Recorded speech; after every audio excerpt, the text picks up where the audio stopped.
There's a video of Dana White handing out $250,000 in cash to the Nelk boys just because it was someone's birthday.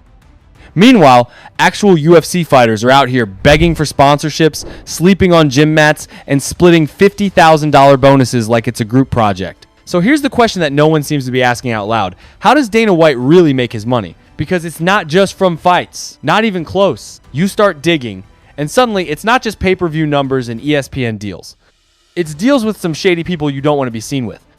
It's side hustles with crypto companies right before they crash, and it's a billion-dollar empire built on contracts so tight, fighters call them modern-day indentured servitude.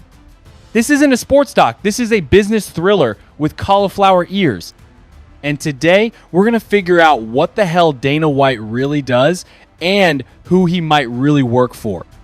The powerful people he protects, who we're not supposed to know, and the ones who make sure he never falls. Let's go back in time. The year is 2001, and the UFC is practically dead. No sponsors, no mainstream coverage, no rules anyone respects. It's guys in Speedos swinging for rent money in a cage made of fence parts.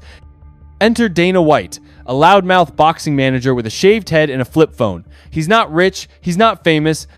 He's managing gym kids in Vegas, ducking rent, and working the phones like a used car salesman with a gambling problem. Then he makes one call that changes everything. He rings up two childhood friends, Lorenzo and Frank Fertitta, Vegas royalty, casino barons, heirs to station casinos, and connected in all the ways that don't show up on LinkedIn. And that's maybe better for them too. The Fertittas weren't just rich, they were casino rich, which means regulated, protected, and deeply, deeply tied to the power circles that keep Vegas running. Think private rooms, private planes, private conversations that never leave the dinner table, and a lot of shady people. Within weeks, they buy the UFC for $2 million. That's pocket change to them, like tipping your valet with a brick of gold. But they weren't buying a company. They were buying control. Control over the wildest sport on earth. Control over fighters with no unions. Control over contracts that lock athletes in for life. And Dana, he was their enforcer, the guy who smiled on camera and told reporters the UFC was just getting started. What he didn't say was they were about to turn a blood sport into a billion-dollar business. And the Fertittas were going to run it like a casino. House always wins. But eventually, things changed. And that's when the money started printing. In 2016, Dana and the Fertittas pulled off the biggest sale in sports history, $4.2 billion. Let that sink in. In about 15 years, the UFC went from $2 million to $4.2 billion. The buyers? WME-IMG, now Endeavor, a Hollywood talent agency. Basically Ari Gold with a private equity budget. Here's where it gets sketchy. Dana White didn't just stay on after the sale, he got a bonus. Sources say Dana personally took home around $360 million from the sale, and that's after taxes. But the fighters? The ones literally bleeding for the brand?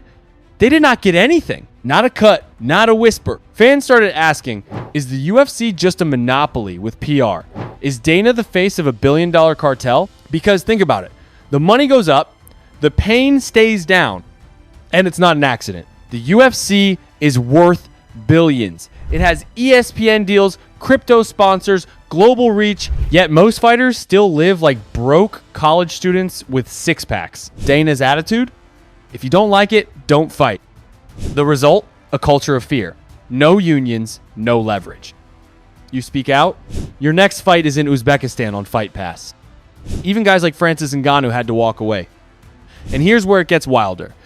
All this suppression is legal because the UFC isn't technically a sports league like the NBA or NFL. It's a promotion, which means Dana has control over rankings, contracts, and even who gets title shots. It's WWE without the script. And Dana, he's both Vince McMahon and Don Corleone. Now, let's talk crypto. In 2021, UFC signed a $175 million deal with Crypto.com. The logo's on fight kits, banners, the damn octagon. But when fighters asked if they'd see any of that money, Dana basically said, it supports the business. Well, you can have your own opinion on that. Fans believe that deal wasn't about partnerships, it was a liquidity grab. Quick cash during the crypto boom. Remember, Crypto.com was laying people off. Their token crashed. A lot of people lost their money, but somehow Dana still got paid. The fighters? Radio silence. So again, where the did the money go? Then there's the UFC Performance Institute, a state-of-the-art training center, rehab, nutrition, data science, supposedly available to all UFC athletes. But fighters say access is political. If Dana doesn't personally like you or you don't do a favor to him, good luck getting a massage gun. It's the same story across the board. Rankings are decided by anonymous media. Title shots go to the loudest. Not the best. Bonuses feel like bribes. It's not chaos, it's engineered. Dana's real product? Control. And that control, it's making him very, very rich. In 2023, Dana launched the Power Slap League. It was, well, insane. Literal face smashing for TV. Critics called it barbaric. Fighters mocked it, doctors warned against it. And Dana didn't flinch. Just weeks before the launch, Dana himself was caught on video slapping his wife. Clear as day. But there were no consequences.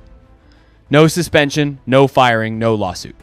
Why? Because Dana doesn't answer to a boardroom. He is the boardroom. Even Endeavor couldn't touch him. Which leads to a disturbing question. Why is Dana White untouchable? Maybe it's not just money. Maybe it's the shady people behind him that always have his back. The Fertittas didn't just make him rich. They made him bulletproof. But next to the Fertittas, there are some people backing Dana that are way more shady. And if Dana ever goes down, who else goes with him? What does Dana know? What has he seen in those backroom meetings, those silent handshake deals? Maybe keeping him around isn't loyalty. Maybe it's self-preservation of a bigger organization. And here's the kicker. He might make more in guaranteed cash than 90% of his fighters make combined. Even while saying fighting isn't a career, it's an opportunity. He's not lying. But he's not telling the whole truth either. There's a theory called the Dana blacklist. If you criticize the UFC, you disappear. Media stops covering it. Your fights get buried. Your opponents get shuffled. And it's all behind the scenes. No paper trail, just cold strategy. Dana protects the brand above all else. And if that brand ever cracks, he knows the whole empire might tumble. So he fights. With silence, leverage, and deals no one ever sees coming. Dana White is not just a promoter. He's a tactician, a gatekeeper, a kingmaker. He didn't build the UFC, to be fair. He built it to be his. And while we obsess over who's next for the belt, Dana's counting checks. Fighters come and go, but the bald guy in the black tee, he stays. Why? Because he figured out the game. Create the illusion of merit. Keep the fighters hungry.